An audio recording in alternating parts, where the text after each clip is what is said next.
किसी किसी व्यक्ति के जीवन में ऐसा होता है कि जो बहुत उन्नति की सीढ़ी पर चढ़ जाता है, बहुत तरक्की की सीढ़ी पर चढ़ जाता है, बहुत ऊंचे पद पर बैठ जाता है, बहुत ऊंचे पद पर जाकर विराजमान हो जाता है, बहुत ऊंचे पद पर जो पहुंच जाता है, कोई अच्छी प्रतिष्ठा हो गई, धन हो गया, वैभव हो गया, सत्ता हो गई, दौलत हो गई, कोई अच्छा पद मिल गया, कुर्सी मिल गई, तो वो फिर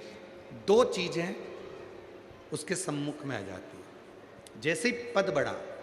कुर्सी बढ़ी, प्रतिष्ठा बढ़ी, मान बढ़ा, धन बढ़ा, वैभव बढ़ा, तो दो चीजें उसके सामने आती हैं। पहली, उसके घर में जब भी कोई शुभ कार्य होगा, उसके घर में जब कोई शादी ब्याह फंक्शन कोई अच्छा कार्य होगा, तो पहला कार्य क्या होगा कि उसके घर में घर के लोग कम दिखेंगे और बाहर के लोग ज़्यादा दिखेंगे। धन बढ़ा, वैभव बढ़ा, सत्ता बढ़ी, कुर्सी बढ़ी, पद बढ़ा, प्रतिष्ठा बढ़ी, और जैसे ही ये सब कुछ बढ़ता है तो घर के लोग उसके शुभ कार्य में कम मिलते हैं और बाहर के लोग ज़्यादा मिलते हैं, बाहर के लोग ज़्यादा। दूसरा,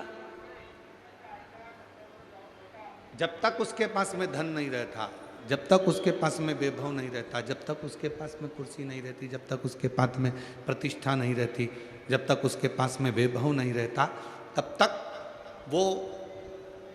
माता पिता की बात को, गुरु की बात को, ईश्वर के वचन को स्वीकार करता है। और जैसे ही उसके पास में पद आ जाता है, प्रतिष्ठा आ जाती है, इज्जत बढ़ जाती है, बहुत सारा वैभव बढ़ जाता है, तो फिर वो उसको जो ईश्वर की बातें हैं, उसको जो